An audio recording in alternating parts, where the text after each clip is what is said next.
To jest rodzina, która w 30 latach wyjechała z Polski. Jacyś jej członkowie wyjechali i osiedlili się w Palestynie. I to są potomkowie tej rodziny. A znane są powody wyjazdu ich? No powody wiadomo. Powody były po prostu antysemityzm w Polsce. No. I po prostu nie wiem na ile, nie znałam tak dokładnie ich poglądów, na ile oni byli syjonistami. No w każdym razie chcieli wyjechać, chcieli mieć swój własny kraj. To prawdopodobnie dlatego wyjechali. Czy był jakiś z nimi kontakt po ich wyjeździe między pani rodziną tutaj w Warszawie? Nie, no wtedy przed wojną, to ja byłam dzieckiem, to ja z nimi nic nie miałam. A później oni jakoś po wojnie wszyscy się szukali i oni nas jakoś tam odnaleźli w Warszawie. I wtedy kiedy oni mogli mnie odnaleźć też przez moją ciotkę. Ja miałam ciotkę ze strony ojca, siostrę mojego ojca, która też wyjechała, ona wyjechała akurat po wojnie do Izraela. I oni jakoś odnaleźli nas po wojnie. I potem oni mnie, znaczy rodzina mojej ciotki, to siostra mojego ojca, która wyjechała po wojnie w 1957 roku, odnalazła nas i ta siostra mojego ojca zaprosiła mnie w 50 którymś roku chyba. Zaprosiła mnie do Izraela. Ja pojechałam, to wtedy różni się tam zwiedzieli i odszukali. I w ten sposób nawiązaliśmy stosunki. Ja właściwie wtedy dopiero nawiązałam stosunki z rodziną mojej matki, bo ja właściwie miałam stosunki z rodziną mojego ojca, z siostrą mojego ojca. Ale wtedy jakoś odnaleźliśmy się z tą rodziną mojej matki, która była w Izraelu znaczy w Palestynie była. Dawno, bo oni by tu nie przeżyli. Tu przeżył jeden człowiek z całej tej rodziny. I wtedy ja pojechałam, to wtedy różni się dowiedzieli, zaczęli ze mną rozmawiać i tak dalej. I w ten sposób nawiązaliśmy kontakty. A napisał tą książkę, to on się nazywa Michael Ziff. To oni przybrali nazwisko, bo oni w ogóle byli Zilbersteinowie, ale oni przybrali nazwisko hebrajskie, bo wtedy była taka moda. I ten Michael Ziff napisał tą książkę. Jego życzeniem było, żebym ja ją podarowała rodzinie, żeby rodzina wiedziała, skąd się wzięła. Bo tak to przecież wojna, to żadnych kontaktów nie było. Myśmy nie bardzo wiedzieli, kto tam jest i kto został i tego. Z rodziny mojej matki ocalał jeden człowiek, tu z Polski. Także, a to jest historia rodziny mojej matki. Rodzina mojego ojca to jest zupełnie inna rodzina. A może pani w kilku słowach opowiedzieć o tej rodzinie, skąd pani mama pochodziła? Więc mama, no wszyscy pochodzili z Warszawy. Była to rodzina warszawska.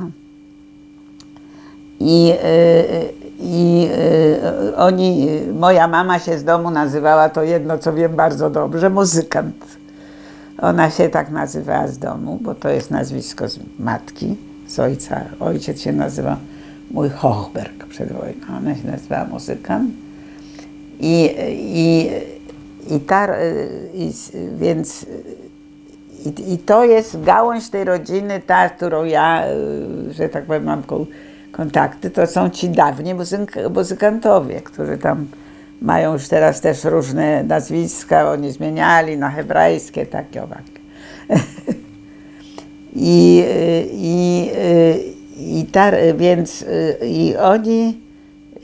Oni się kiedy oni się osiedlili, to ja dokładnie nie wiem, ale musieli się osiedlić jeszcze może nawet przed powstaniem państwa Izrael. Po prostu wyjechali do Palestyny. I oni ze mną nawiązali kontakt i później on napisał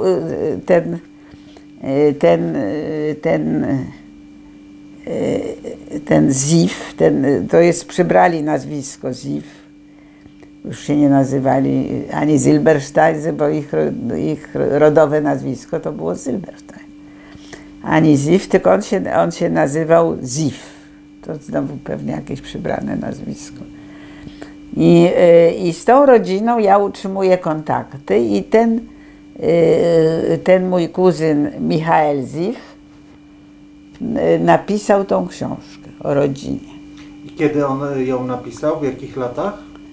To on musiał ją napisać, ja wiem, on napisał ją moim zdaniem już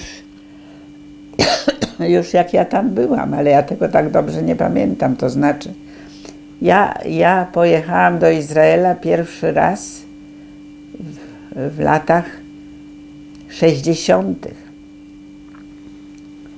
kiedy ja ich tam odnalazłam. I kiedy on mniej więcej kiedyś tam napisał tą książkę. Tam nie ma daty, nie? Nie ma. No nie wiem, możemy sprawdzić. Nie wiem, czy jest.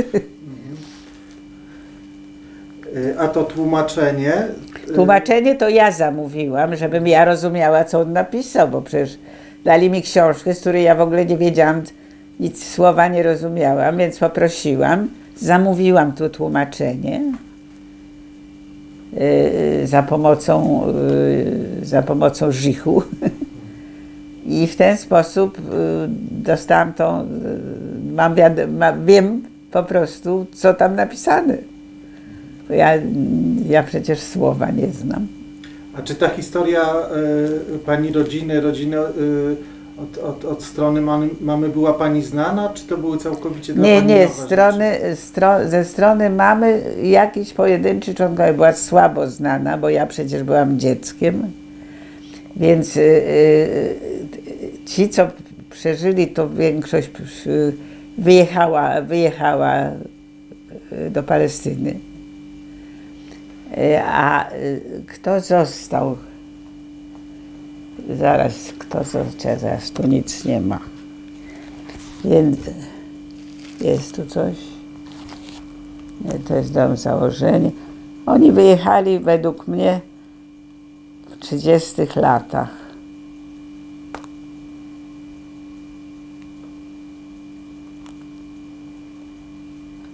Tak, bo tu jest, że oni byli z Litwy wtedy.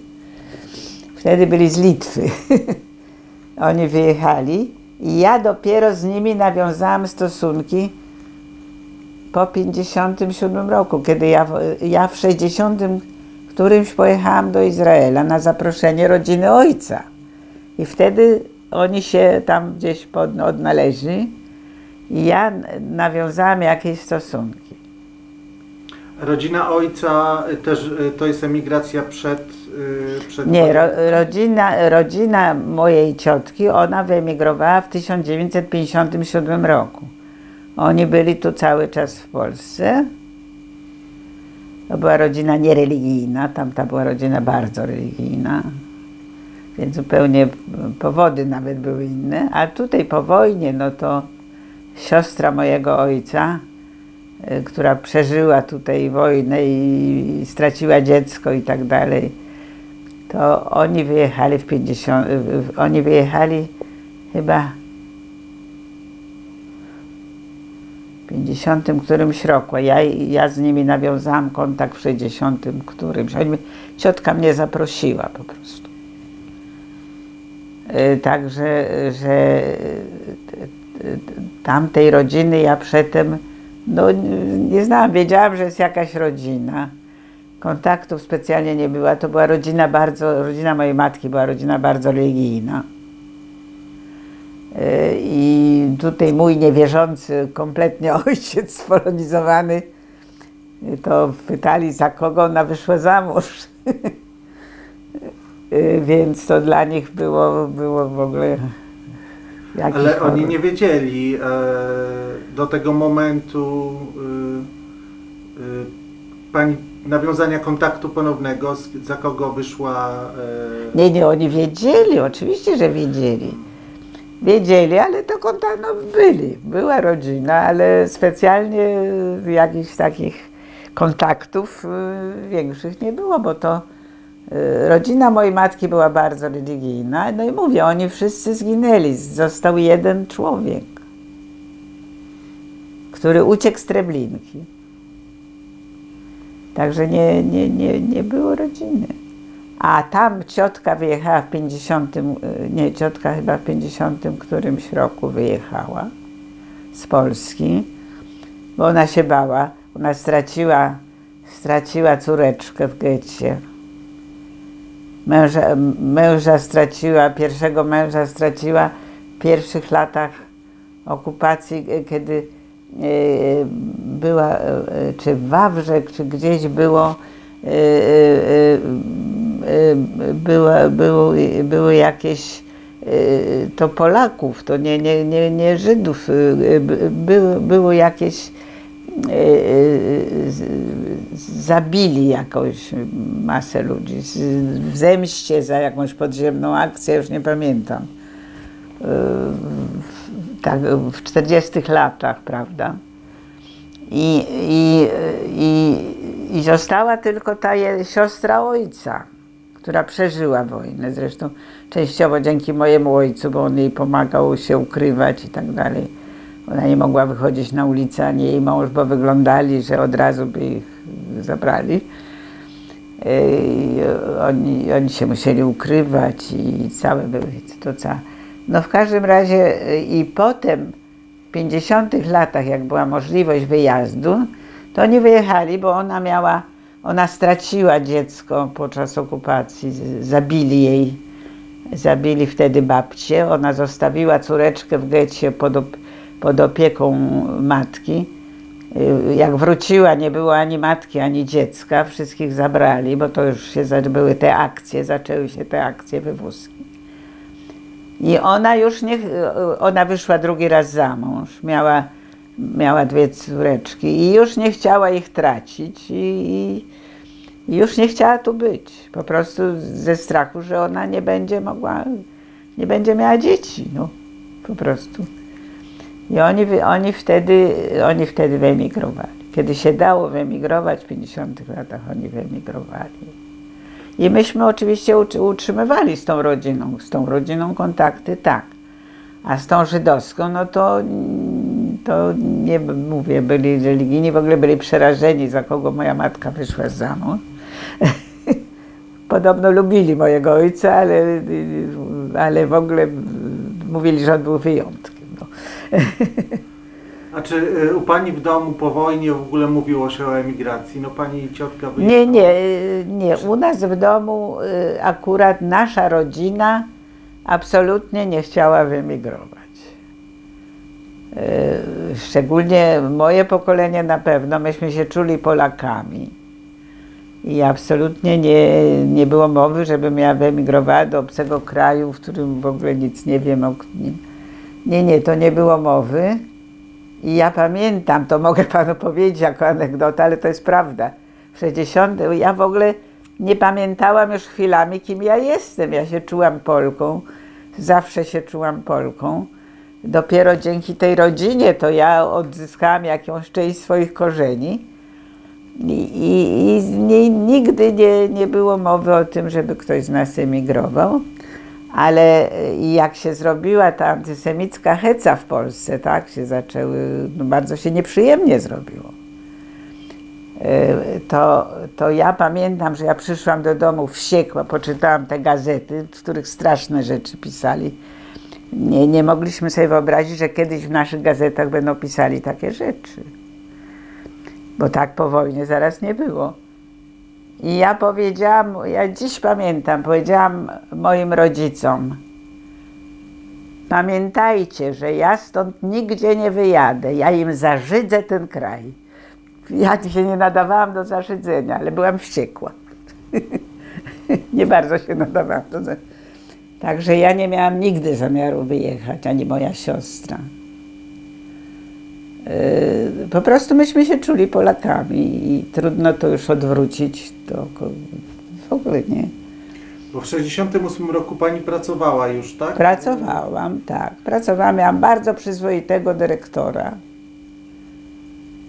któremu kazali tam na zebraniach partyjnych wypisywać syjonistów i tak dalej. To on napisał sprawozdanie: u nas syjonistów nie ma. Miałam bardzo przyzwoitego dyrektora. Odwrotnie spotkał jednego z naszych, bo ja pracowałam w wydawnictwie, jednego z naszych redaktorów na ulicy bezrobotnego, bo wygnali go z Państwowego Wydawnictwa Naukowego. Wyrzucili go z pracy, bo wtedy wyrzucali z pracy.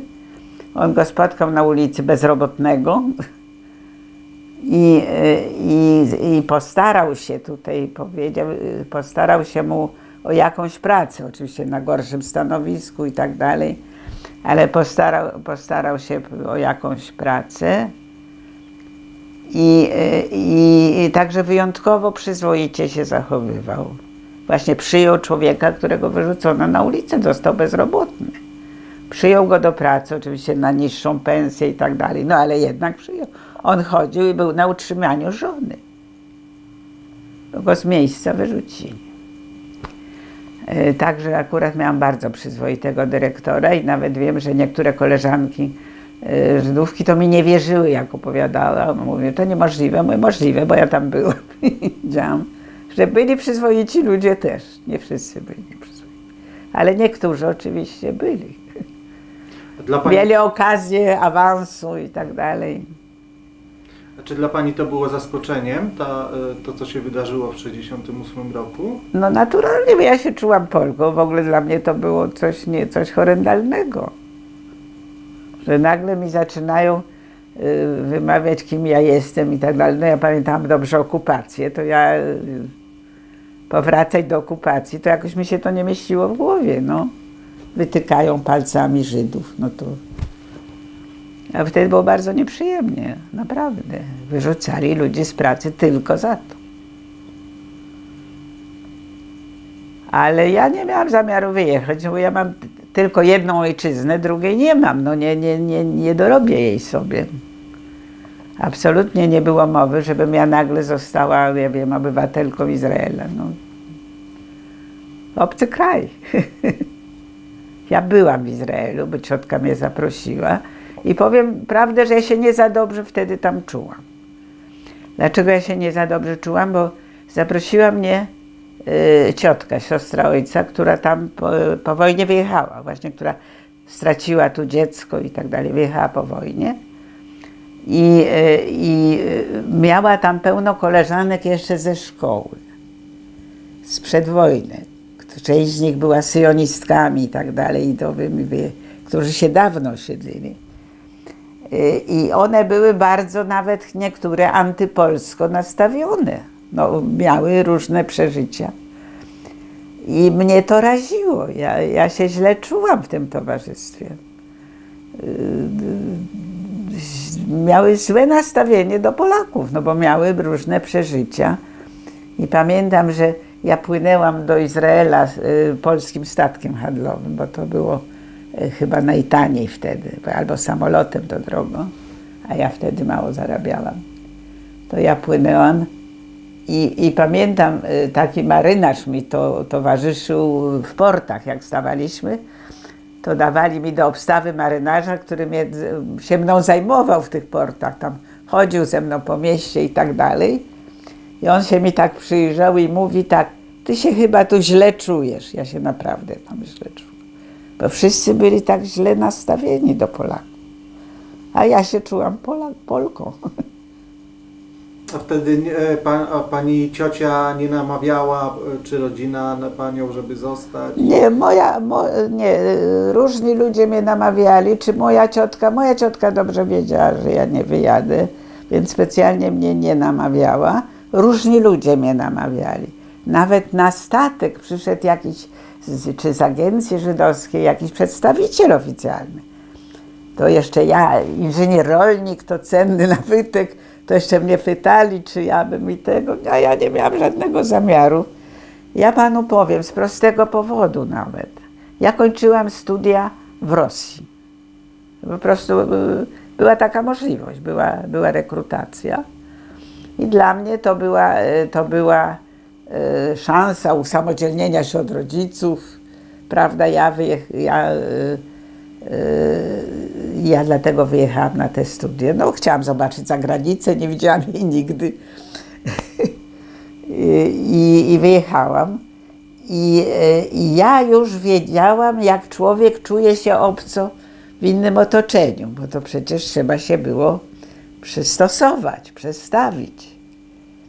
I ja wiedziałam, co to jest emigracja. Emigracja to jest bardzo ciężkie przeżycie dla człowieka przyzwyczajonego do swojego kraju. On się nagle czuje obco. Nikogo nie zna. Ja już drugi raz tego powtarzać nie chciałam. Mimo że ja się akurat w Rosji czułam nieźle, bo miałam dobrych przyjaciół, ale orientowałam się, jak to jest okropnie, kiedy człowiek nagle musi zmienić kraj. To jest okropne. Traci znajomych, rodzinę. Także ja wyjechać nie miałam nigdy zamiaru, choćby z tego powodu. A poza tym ja byłam po prostu przywiązana do Polski. To był mój kraj, ja nie miałam innego kraju. Ja zawsze mówiłam, oni mnie pytali dlaczego i tego, ja mówię, tam się urodziłam, w Polsce się urodziłam. W Polsce mnie uratowano z getta. I ja nie mam innego kraju, ja mam tylko jeden kraj. I dlatego ja nie wyjadę. Od nowa zaczynać nowe życie, nie, to już nie. Ale czy pani myśli, że to doświadczenia wojenne miały w ogóle decydujący wpływ na to, czy ktoś potem został? Czy... Nie, no to na przykład moja ciotka wyraźnie z tego powodu emigrowała. Dlatego, że ona straciła córeczkę tutaj w getcie. Ona straciła męża, najpierw potem córeczkę. Córeczkę już w getcie. Męża to wtedy rozstrzeliwali Polaków. Mąż był lekarzem, jego wzięli, robił operację, był ginekologiem, chirurgiem, ginekologiem. Wzięli go już chyba w 1939 roku po prostu od łóżka pacjenta. I go rozstrzelali za, nie wiem, czy jako zakładnika, czy jakiś taki. Ale ona straciła córeczkę w getcie. Bo zostawiła pod opieką babci, wróciła, już jej nie było, zabrali. Więc ona wyszła potem za mąż, bo bardzo ładna kobieta, także bez trudu wyszła za mąż, ale ona już nie chciała tracić kolejnego dziecka. I dlatego ona bardzo szybko zdecydowała się na emigrację, mimo że ona była tak wychowana jak ja, była przywiązana do Polski, ale bała się o dziecko, że ona może, że ona narazi no po prostu na przykrości swoje dziecko, czy nawet na utratę. Także ona koniecznie chciała wyjechać, właśnie z tego powodu, że bała się, że dzieci będą miały przykrości, albo będą wytykać je palcami, albo coś, z tego powodu. A ja nie chciałam wyjechać, bo ja byłam przywiązana do Polski. Nowy kraj, to ja już jedną zmianę przeżyłam, jak pojechałam na studia. Znaczy zmianę, nie zmianę, tylko orientowałam się, jak to jest, kiedy człowiek jest w obcym kraju. A może pani opowiedzieć trochę o tych studiach? Ja bardzo dobrze wspominam te studia, dlatego że Rosjanie akurat byli bardzo ludzie, ja bardzo dobrze wspominam te studia. Ja na tych studiach czułam się lepiej, niż kiedy przyjechałam do Polski po tych studiach. Bo tu byłam obca, a tam mnie przyjęto, wykładowcy byli bardzo życzliwi i tak dalej. Także ja bardzo miałam dobre wspomnienia i bardzo dobrze wspominam te studia. Tęskniłam do tych studiów. Jak przyjechałam tutaj, siedziałam na wsi, bo byłam rolniczką z wykształcenia i nikogo nie znałam, nikt do mnie nie przyszedł. Jak byłam chora czy coś, to każdy siedział w swojej chałupie, nikogo to nie obchodziło. A tam człowiek był zawsze pod jakąś taką, ktoś się o niego troszczył. Rosjanie tacy byli, że człowiek nigdy nie był sam, a tu byłam sama. Nagle jestem chora, nikt nie przychodzi. Bo każdy jest zajęty, jeden właśnie zabija świnie, a drugi coś tam. A gdzie pani została? Bo jak rozumiem, to była jakaś, pani została przydzielona gdzieś do... Do pracy dostałam, tak, bo my jeszcze dostaliśmy przydział, tak. Nie, czy do studiowania, czy do pracy? Do pracy. Do pracy dostaliśmy przydział, znaczy po jakimś czasie ja z tego przydziału uciekłam, ale to... A najpierw dostałam przydział i pracowałam w Instytucie Hodowli i Aklimatyzacji Roślin. Znaczy na Śląsku pracowałam 2 lata. No potem ja nie miałam nic przeciwko temu, żeby pracować na wsi, bo w końcu skończyłam studia. Ale po prostu nie było tam żadnych widoków, żadnych perspektyw.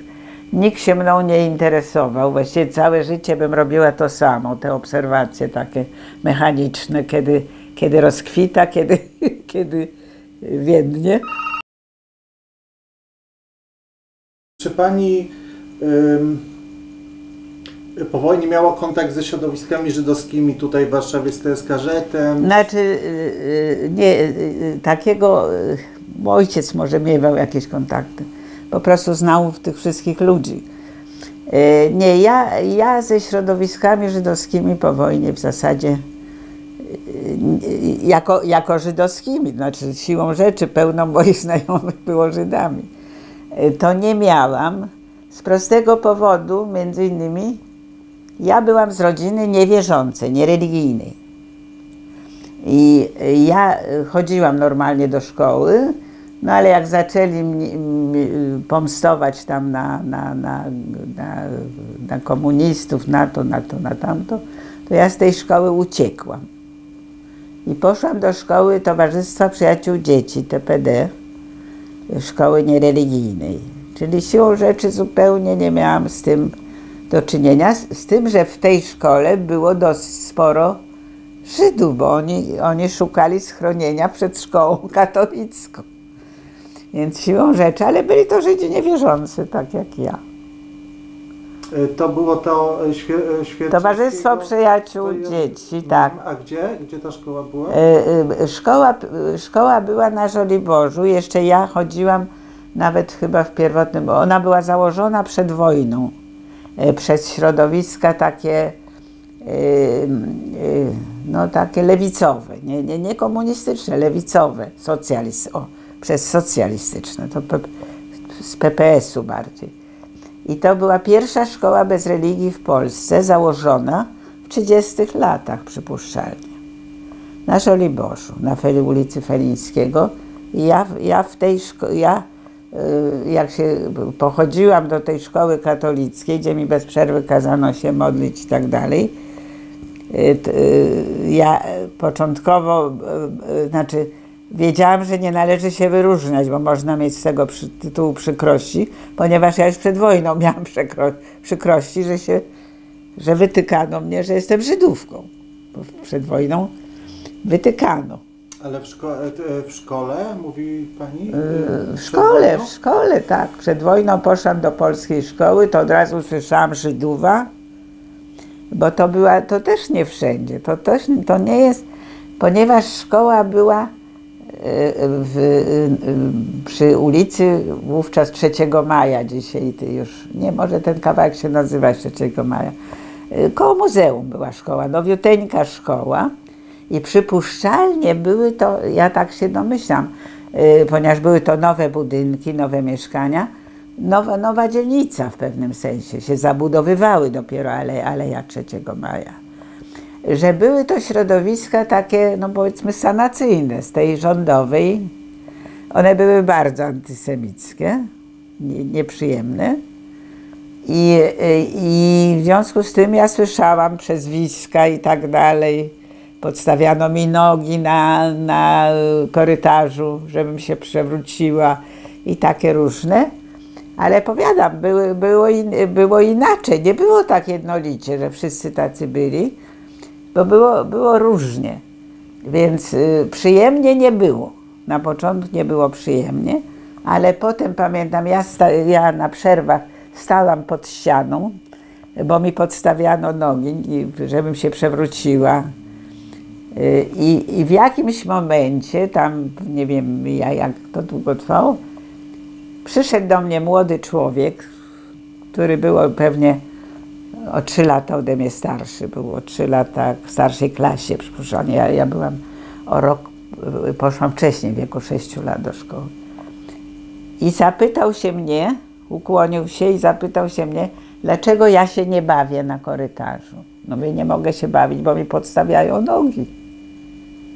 To on powiedział, ja słyszałem o tobie, ktoś o mnie rozmawiał. I teraz ja będę do ciebie na każdej przerwie przychodził i będę z tobą spacerował. I on do końca roku przychodził do mnie, trzymał mnie za rączkę i ze mną spacerował. Także, nie. A mało tego, ja musiałam na lekcję religii wychodzić. No, wychodziłam. To była moja wina osobista, bo zapytano mnie, jak mamy zapytano, czy ja będę chodzić na religię, to moja mama powiedziała, no tak jak ona zechce. Moja mama dała mi wolną rękę. Więc zapytano mnie, a ja powiedziałam, że ja nie chcę. Nie było to dla mnie obce, nieprzyzwyczajona byłam. I od tego się zaczęło, że nie chciałam. Mój wybór. Więc i wychodziłam. Że muszę wychodzić, wychodziłam. To proszę sobie wyobrazić, że mnie 6-letniej dziewczynce nasza woźna przynosiła krzesełko, żebym ja usiadła. Całkiem ładnie. Nie musiała. Także... Pani była jedynym żydowskim dzieckiem? W całej szkole, bo to była taka dzielnica, nowo zasiedlona dzielnica, przypuszczalnie przy tych urzędników nowych i tak rodziny i tak dalej. Także, bo moja siostra chodziła do szkoły średniej na Czerniakowie, znaczy na Rozbrat. To nie było żadnych historii, tam byli Żydzi po pierwsze jacyś, znaczy Żydzi spolonizowani, tak jak ja. I nie było żadnych problemów, żadnych. Ale ja byłam jedna i w takim środowisku. To było bardzo nieprzyjemne, muszę powiedzieć. Już bym się nie odważyła drugi raz. Już bym poszła. I po wojnie poszłam na religię. Już nie chciałam. Poszłam na religię. Dopiero jak wykryłam tą szkołę bez religii, to poprosiłam rodziców, że ja będę tam chodziła. A tak chodziłam na religię, byłam ulubienicą księdza. Ponieważ lubiłam się uczyć, a tam nawet bywały ciekawe rzeczy do uczenia się, więc się uczyłam. Czyli to była też Pani inicjatywa, żeby się tych przenosin do... Tak, ja poprosiłam, jak usłyszałam, ja nie wiedziałam, że taka szkoła jest, ale jak usłyszałam, to poprosiłam, że ja się jednak przyniosę, ponieważ znowu była to wina księdza w pewnym sensie. Ja już miałam księdza, bo przez pewien czas nie byłam w Warszawie, ojciec pracował poza Warszawą. I byli całkiem sympatyczni księża. To chodziłam na religię, nie było to za problem. Ale jak zaczęli pomstować na tych tam antychrystów i tego, jak to słyszałam, to powiedziałam, że ja już nie chcę. Mam dość. I w związku z tym usłyszałam o tej szkole, to czym prędzej się do niej poprosiłam, żeby mnie przenieśli rodzice i bardzo z tego jestem do dziś zadowolona, bo to była świetna szkoła. Jedyna szkoła bez religii w Polsce. Imienia Limanowskiego. Wtedy. TPD numer 1 potem. Więc to była świetna szkoła. I jestem szczęśliwa, że to zrobiłam. No bo tam TSKZ i tak dalej, no to też były świeckie przecież środowiska żydowskie, no one też... Ale myśmy nie miały z tymi, nie mieli z tymi środowiskami, nie miałam kontaktu. A czy po wojnie, jak Pani dorastała, w domu, Pani mówi tu ojciec z rodziny bardzo świeckiej... Ojciec był komunistą przed wojną, o czym to mówi.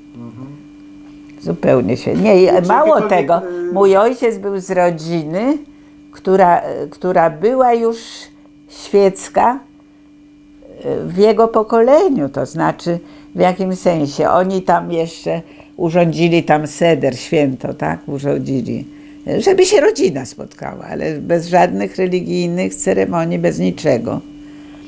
Więc tylko taki ślad tradycji jedynie. A tak była to rodzina zupełnie świecka. Nie było żadnej religii w tej rodzinie. Więc byłam do tego przyzwyczajona i czułam się jak ryba w wodzie. No, to... A czy jak pani dorastała, czym pani dom różnił się od, nie wiem, no domu nieżydowskiego? Czy jakieś właśnie takie... Jeżeli chodzi o Polaków, którzy mieszkali, że mieszkałam w polskiej dzielnicy na Żurawiej. Nie mieszkałam na tym terenie, gdzie byli no, pojedynczy Żydzi. Byli oczywiście, bo oni byli w całym mieście, więc tam jakąś sąsiadkę jedną tam mieliśmy gdzieś.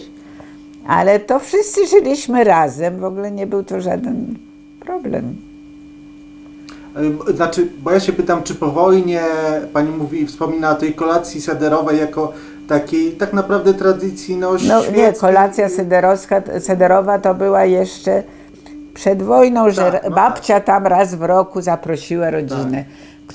To w ogóle była niereligijna ceremonia, tylko babcia zaprosiła rodzinę raz w roku. Ale chciałem zapytać, czy jak pani dorastała po wojnie, czy w domu w ogóle jakiekolwiek resztki tradycji żydowskich? Nie, odwrotnie. Ja po wojnie zażyczyłam sobie mieć choinkę. Moja mama, chcesz mieć choinkę? Miałam choinkę. A po roku, dwóch już nawet choinki nie chciałam mieć. No. Ale tutaj była absolutna swoboda. Nawet kiedy mnie zapytała katechetka, czy ja będę chodziła na religię, jak ja się tam zgłosiłam, to powiedzieli, jak ona zechce. To zapytała mnie pani katechetka, czy będę chodziła na religię. Powiedziałam nie, bo dla mnie to było obce. To nie chodziła. Jakbym powiedziała tak, to bym chodziła.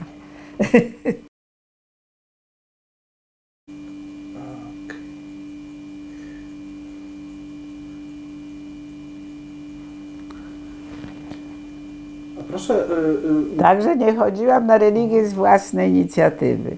No to było już w Warszawie. Bo póki byłam na prowincji z ojcem, to no, miałam pamięć tego, co było, to chodziłam.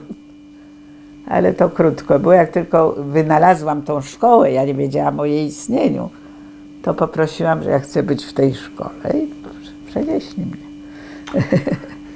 Czyli kiedy skończyła się wojna, pani miała 13 lat. Mniej więcej, tak. W 1945 roku miałam niecałe 13 lat.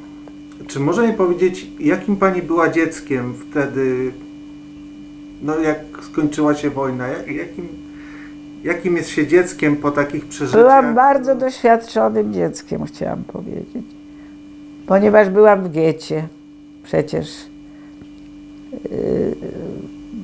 18 miesięcy, zdaje się, obliczyłam. Byłam w getcie. Wszystko to widziałam. No ale człowiek wraca do dzieciństwa jak może. No mówię, na początku właśnie poszłam do tej normalnej szkoły, no to tam były jeszcze ślady, prawda, tego antysemityzmu i tego, no ale nieszkodliwe, specjalnie mi nikt nie dokuczał, już to nie było to, co przed wojną. A potem szybko uciekłam z tej szkoły, do tej szkoły TPD, no to tam było bardzo dobrze, to była świetna szkoła poza wszystkim. Ja wygrałam, bo ja miałam świetnych nauczycieli, przedwojennych jeszcze takich nauczycieli z powołania, z zamiłowania. Także była świetna szkoła. Także mam dobre wspomnienia z później. Chodziłam 5 lat chyba razem do tej szkoły. I bardzo ją dobrze wspominam. Czyli jakby udało się pani wrócić jeszcze do, znaczy wrócić do dzieciństwa takiego pełnego, tak? Nie, no tak, miałam 13 lat, to można, no, jeszcze byłam dzieckiem, no. ale została tylko ta pamięć. No przecież widziałam ludzi umierających na ulicy. Widziałam, to widziałam. A czy po wojnie, jeśli chodzi o pani rodziców, relacje pomiędzy pani rodzicami, czy doświadczenia wojenne były w jakiś sposób dyskutowane, czy się o tym rozmawiało? Proszę pana, wie pan, okazało się, po wojnie myśmy mieli taką niechęć. Znaczy ojciec miał jakieś fragmenty swoich jakichś przeżyć, jak go zatrzymano, jak go tu, jak coś, takich ekstra przeżyć. To czasem mi opowiadał. Ale ogólnie, szczególnie na początku, mieliśmy niechęć do powracania do wspomnień. Chcieliśmy zapomnieć. To odruchowo, nawet nie rozmawialiśmy. Potem żal, bo wielu pytań nie zadałam rodzicom, już nie było kiedy. Które powinnam była zadać, a nie zadałam. Człowiek się chce oddzielić od tego. No tak. Ale potem miałam normalne życie. Była dobra szkoła, miałam dobrych przyjaciół. Także wspominam bardzo dobrze te późniejsze lata. A człowiek zapomina. W tym wieku zapomina wszystko. Później nagle się zrobiła ta hec antysemicka. To było tak, jak ja usłyszałam, co się wylewa z tych gazet, to mnie gdzie ja jestem? Co się stało? Coś okropnego, co wtedy pisali w gazetach. Coś okropnego. Ale byli ludzie, którzy się temu nie dawali, chciałam powiedzieć. Byli ludzie i wtedy. Pamiętam do mojej pracy, ja pracowałam w Państwowym Wydawnictwie Rolniczym i Leśnym,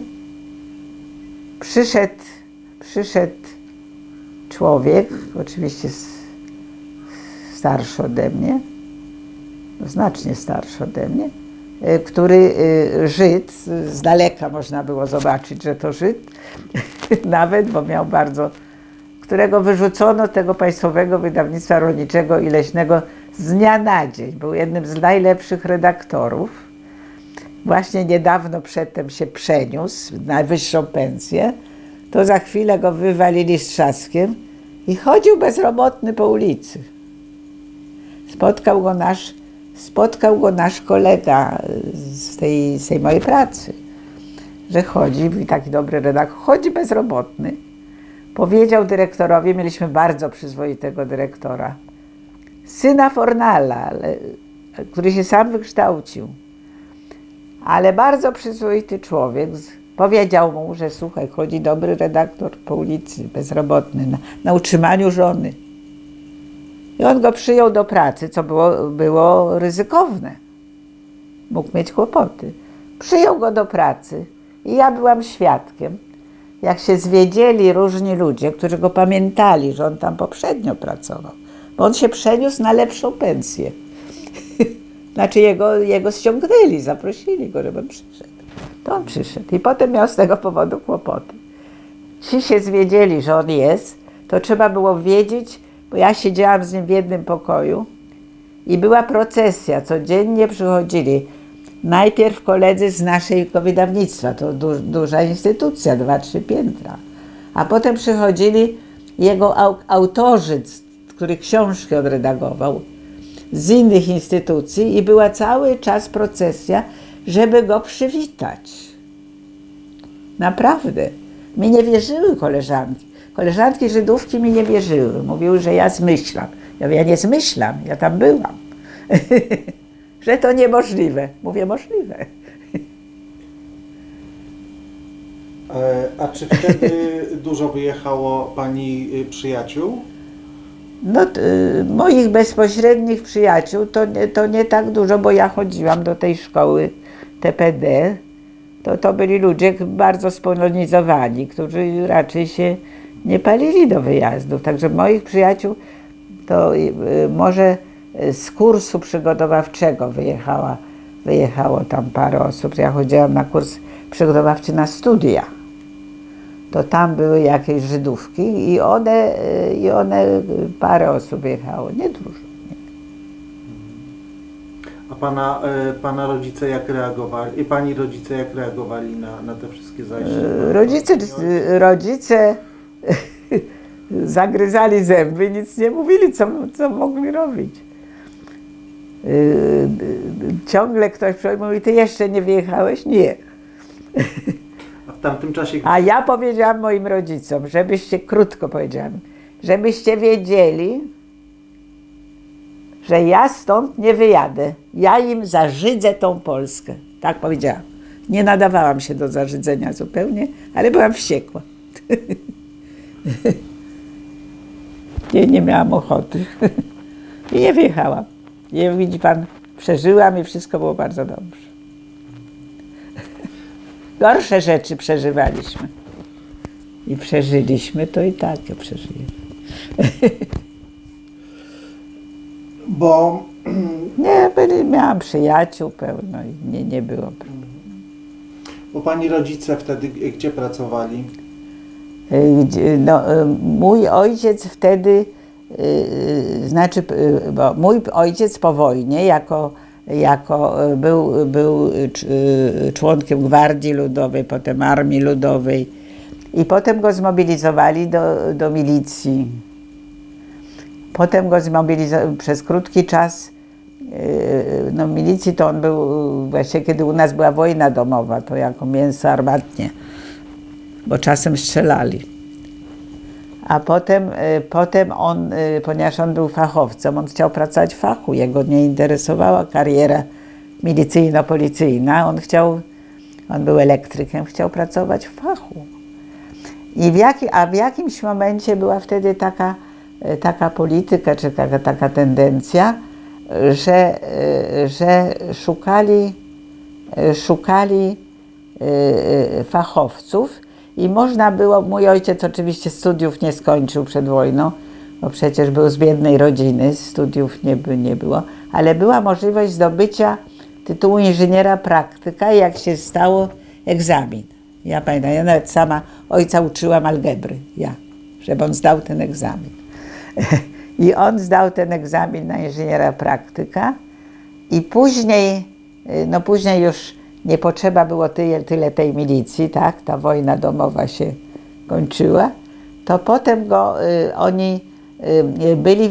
on przez ostatni okres tej pracy milicyjno takiej, to był szefem, chcieli wykorzystać tych więźniów, którzy byli często wykształconymi ludźmi, bo byli tam architekci, którzy z głupich powodów czasami trafiali, przez to, że jacyś cwaniacy ich wrabiali w różne afery. A oni się na tym nie znali i dawali się wrobić w afery gospodarcze. I w związku z tym byli więźniowie i postanowiono tych więźniów wykorzystać ich umiejętności w jakimś momencie. I mojego ojca zrobili szefem takiego biura projektów z samych tych więźniów. Bo on był członkiem partii, był zaufany, to wie. I oni stworzyli to biuro projektów i mój ojciec prowadził to biuro aż do momentu, kiedy już niepotrzebne było, widać, nie potrzeba było tyle tej milicji, tego wszystkiego, zaczęli to rozwiązywać i wtedy pracownicy tego biura utworzyli takie spółdzielcze biuro projektów. Znaczy oni utworzyli spółdzielnię. Była wtedy taka tendencja, że jak ktoś chce, można utworzyć. Oni utworzyli spółdzielnię i mój ojciec był szefem tej spółdzielni. I pracował tak. Budowlany? Nie, to spółdzielcze biuro projektów. Nie budowlane, biuro projektów. Oni projektów architektonicznych. No tak, oni budowali. Oni nawet wtedy czasem budowali różne rzeczy, bo jeszcze po tych milicyjnych to uzyskali biuro projektów więzienia, projektowali, bo to były te dawne. I on pracował w tym biurze projektów w zasadzie do emerytury. On był bardzo lubiany, szanowany i tak, że nawet go nie bardzo chcieli puścić, no ale przyszła emerytura, on poszedł. I tak dłużej pracował niż trzeba. Chyba do 70 lat pracował. Także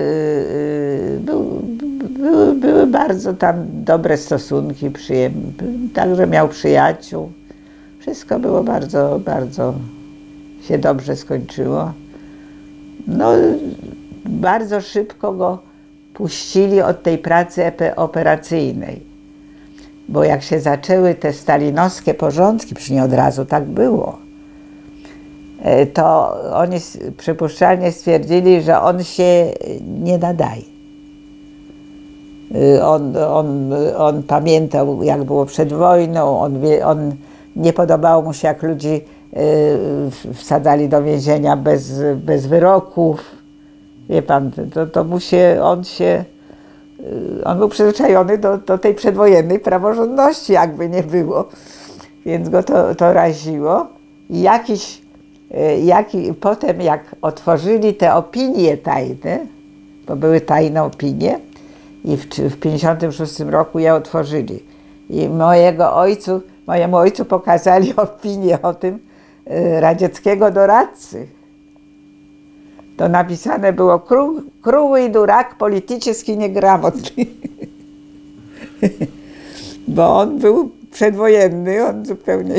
Czyli nie do zreformowania. Już nie umiał się przestawić na to. Więc, także, no i potem pracował do emerytury w tym biurze projektu. A bo pani zaczęła studia w którym roku? W 56. 50.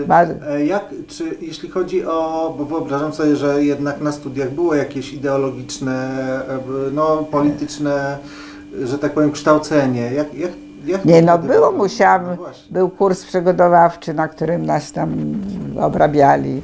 Ale to już po 56 roku, czyli już po... tak, ja w stalinowskich latach byłam w szkole. No tak. Nie. Ale nie. To miało na panią jakiś wpływ? Nie, ja miałam pogląd z domu wyrobiony, na mnie to nie miało. Byli, proszę pana, jak wszędzie, najgorsi byli ci nadgorliwcy, karierowicze. I od nich to wszyscy mieliśmy przykrości. Bo oni tego szukali, jakby po czyimś karku wspiąć się na górę. Takich było pełno. I niekoniecznie to byli Żydzi, byli to Polacy też. Jeszcze jak. Więc bywały nieprzyjemne bardzo stosunki. No ja miałam wychowanie z domu, więc ja miałam twardy pogląd.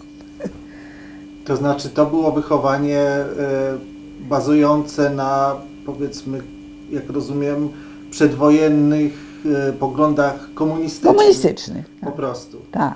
Czyli bardzo mocne poczucie sprawiedliwości. No tak.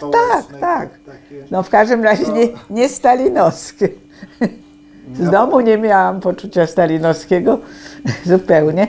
Odwrotnie, mój ojciec miewał w tym pierwszym okresie stalinowskim przykrości. Bo on nie zawsze wszystko robił, co mu kazano. On zresztą miał taki charakter, że nie zawsze robił to, co mu kazano. Jeżeli mu się nie podobało, to mówił, że mu się nie podoba i nie robił. Także, ale się z nim liczono. On miał szczęście, bo mógł trafić nawet do więzienia za to, co czasami powiedział, ale cieszył się wielkim szacunkiem, bo był jednym z najstarszych weteranów. Bo był jeszcze w Komunistycznej Partii Polskiej, więc miał szacunek i jakoś się prześlizgnął. A nie był rozczarowany? Rozczarowany to był, oczywiście był, no wie pan, ale nie na tyle, żeby wystąpić z partii. Ja panu powiem prawdę, ja byłam mnie złościli ci karierowicze i to wszystko, ale ja się orientowałam, że ta druga strona jest też nie dla mnie. Ona jest obca. No to ja wybierałam to jakby powiedzieć, mniejsze zło. Bo wiedziałam, że to jednak nie jest moje. To nie. Ale z punktu widzenia, że tak powiem, poglądów politycznych, nie, czy z punktu widzenia stosunku do Żydów tak naprawdę? Tak samo, tak. no to mniejsze zło. Ale nie, ale stosunek akurat tam, gdzie ja byłam, to stosunek do Żydów był normalny. Ja nie cierpiałam z powodu antysemityzmu w tych czasach. Z powodu antysemityzmu to ja cierpiałam przed wojną. Wtedy naprawdę było nieprzyjemnie. Taka jest prawda. A czy po 1968 roku Państwo utrzymywali kontakty z rodziną w Izraelu? No bo te kontakty były... Mój ojciec był na tyle odważny, że jednak utrzymywał. To znaczy pamiętam, kiedy ja pojechałam do Izraela na zaproszenie ciotki, która wyemigrowała w 1957 roku. Mówię sobie ze strachu, że jedno dziecko straciła, kolejnych już nie chce. To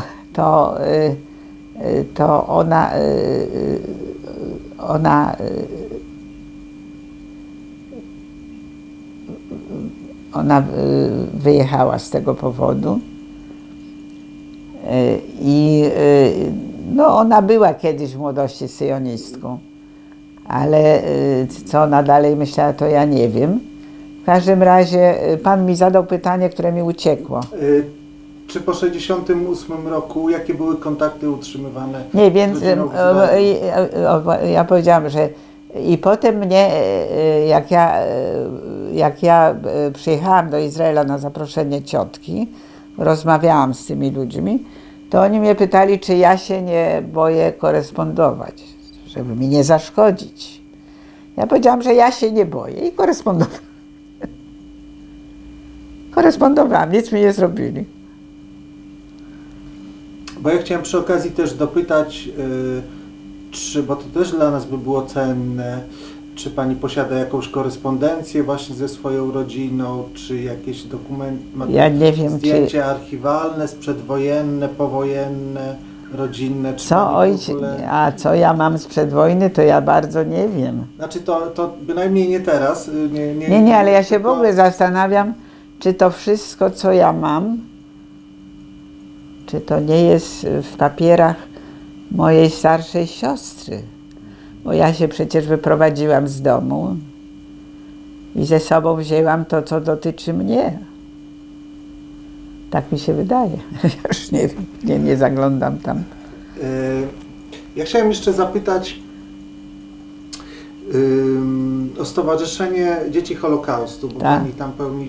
Ja byłam członkiem założycielem. Właśnie, więc chciałem trochę zapytać, jak to było? To znaczy, kiedy ta inicjatywa powstała? To dla mnie była wielka rzecz, dla mnie. Wielka rzecz. Bo ja nareszcie mam jakiś przydział do kogoś. Ale jeszcze nie mając rodziny tym bardziej. Więc proszę Pana, to był taki szczęśliwy zbieg okoliczności. Mianowicie moja jedna koleżanka, zaraz jak ona była, z jakiego powodu ona była moją koleżanką. Ja już zaczynam zapominać te wszystkie fakty. Miałam koleżankę chyba z kursu przygotowawczego tego na studia, która była chyba w jednym z tych domów sierot, bo to tak tych różnych też ich posyłali na studia, bo nie mieli rodzin. I ona poszła do pracy do Żydowskiego Instytutu Historycznego. Bo ona była historykiem. Ja ją poznałam na kursie przygotowawczym. Ona studiowała w Odessie, a ja studiowałam w Moskwie. I poznałyśmy się na tym kursie. I ona potem, bo wtedy jeszcze nie, pracowała w Żydowskim Instytucie Historycznym. To jest szczęśliwy zbieg okoliczności. Bo kiedy ja ją znałam, to przecież ona jeszcze nie pracowała. I ja wiedziałam, że ona tam pracuje. I w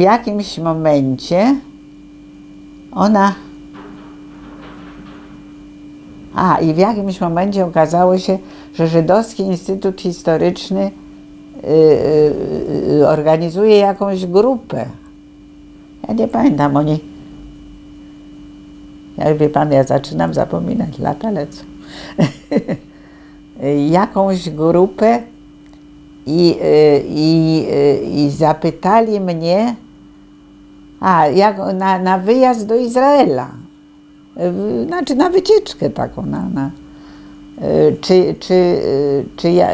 potrzebny był ktoś z angielskim, a ja się uczyłam angielskiego, więc potrzebny był skądś angielski, czy bym ja się nie wybrała. No ja wybierać się w podróże to jestem pierwsza, ja bardzo lubiłam podróżować, to by oczywiście, że się mogę wybrać.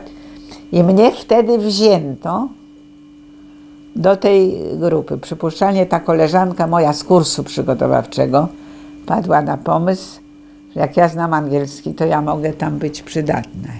I ona mnie wzięła. I z tego potem wynikła ta inicjatywa, że myśmy wtedy z tym rabinem Szudrichem, pan zna Szudricha? Tak, no zna pan oczywiście. Ja go wtedy poznałam, bo byłam pod jego opieką. Szudricha, to on wtedy zorganizował tą taką grupę i myśmy pojechali i potem z tego zrobiło się to, że w jakimś momencie z tej grupy, która wyjechała, że ja byłam potrzebna, tam tłumaczyłam i tak dalej, to potem się zrobiła ta grupa, wyłonili ludzi, którzy zorganizowali to nasze stowarzyszenie. Także ja byłam członkiem założycielem, to z całą pewnością. Jedno z pierwszych. Jakie były wtedy, jaki był cel? No, żebyśmy mieli jakąś wspólnotę. No, myśmy przecież nie wybierali się na wyjazd donikąd, tylko żebyśmy mieli jakąś wspólnotę. Każdy człowiek chce mieć swoją grupę, do której jakoś przynależy, a my byliśmy bezpańscy. To myśmy chcieli mieć jakąś grupę. I zapytali mnie, czy ja się interesuję. Ja pamiętam jeszcze, mówiąc między nami, teraz sobie przypomniałam, że parę lat wcześniej do mnie się zwrócił kolega, którego ja pamiętałam z tego kursu przygotowawczego, który tutaj był w domu dziecka żydowskim. I ja go poznałam właśnie z tej racji. I on się do mnie zwrócił jeszcze parę lat wcześniej, czy mnie interesują kontakty jakieś żydowskie. I ja powiedziałam, że nie, mnie nie interesowały. Ja się czułam Polką, nic mnie nie interesowało. Znaczy on o to się pytał tam w latach 50. Nie. 60, no gdzieś no, parę lat wcześniej. On mnie pytał, czy ja się specjalnie mnie nie interesują. Czułam się jeszcze przed wydarzeniami tymi marcowymi. Czułam się Polką właśnie, co mnie nie interesują. Ja nie czułam się za bardzo Żydówką. Chwilami już zapominałam o tym, kim jestem. Właśnie, bo tutaj przerwę, czy wydarzenia 68 roku wpłynęły jakoś na pani poczucie tożsamości? Wpłynęły. Ja się poczułam po raz pierwszy Żydówką. Niech mi pan wierzy. Ja się nie czułam. Ja zapominałam już, kim jestem. Nie czułam Polką. I wtedy się ożywiły moje, jak wy tak, to ja tak. Wtedy się ożywiły moje uczucia. No tak, jak pani mówi, że o zarzydzaniu, to tak. Tak, to ja wam zarzydzę tę Polskę. Po prostu, bo to był jakiś dla mnie wstrząs. Ja dosyć byłam opanowana, nie wpadłam w histerię, nie zamierzałam z tego powodu zaraz wyjechać, tak od razu się nie dam wygonić. Że ktoś chce, żebym wyjechała, to nie jest powód, żebym ja wyjechała. To ode mnie zależy. Także, a wyjechać ja nie miałam żadnej ochoty, nigdy nie miałam, ponieważ ja przeżyłam wyjazd na studia i byłam trochę obca. Widziałam, jak się czuje człowiek w obcym kraju. Drugi raz nie. Starszy raz. To nie jest dobrze być w obcym kraju. Nie. Także nie miałam takich. I jemu odpowiedziałam, że mnie to nie interesuje. No po paru latach, jak zaczęli organizować, zwróciła się do mnie ta koleżanka z tego kursu przygotowawczego, czy ja bym nie pojechała, no to wtedy nawiązałam te kontakty, które no potem się rozwinęły, jak pan widzi. I w końcu zostałam założycielką Ale tego nie przewidywałam kiedyś. Ilu było członków na początku? Oj, nie było nas dużo, ja nie pamiętam tego, nie, tego już zupełnie nie pamiętam. Nie było nas dużo. Nie pamiętam. Ale wtedy się po raz pierwszy zainteresowałam. No bo jednak człowiek czuje potrzebę jakiejś grupy, to niekoniecznie ze względów jakichś narodowych, bo mówię, nie chciałam nowego Izraela budować i tak dalej, nie chciałam. No nie, ale czy to chodzi o wspólnotę doświadczenia tak naprawdę? O wspólnotę doświadczenia, najbardziej. No tak.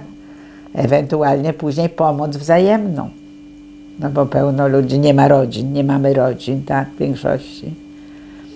Więc dla nas jest to oparcie. Ja przecież nie mam żadnej rodziny innej. Nie mam, więc to jest potrzeba oparcia. Teraz dla mnie to jest błogosławieństwo, że coś takiego powstało. Bo tak, to wie pan, no, każdy ma jakąś ciotkę, jakąś tego, a tu nie ma. Pamięta pani, jakie były takie pierwsze jakieś działania tego stowarzyszenia? No nie, no pamiętam te zebrania pierwsze, tak. No to było dla nas to było wielkie wydarzenie, że my, naprawdę było to dla nas wielkie, ten pierwszy zjazd.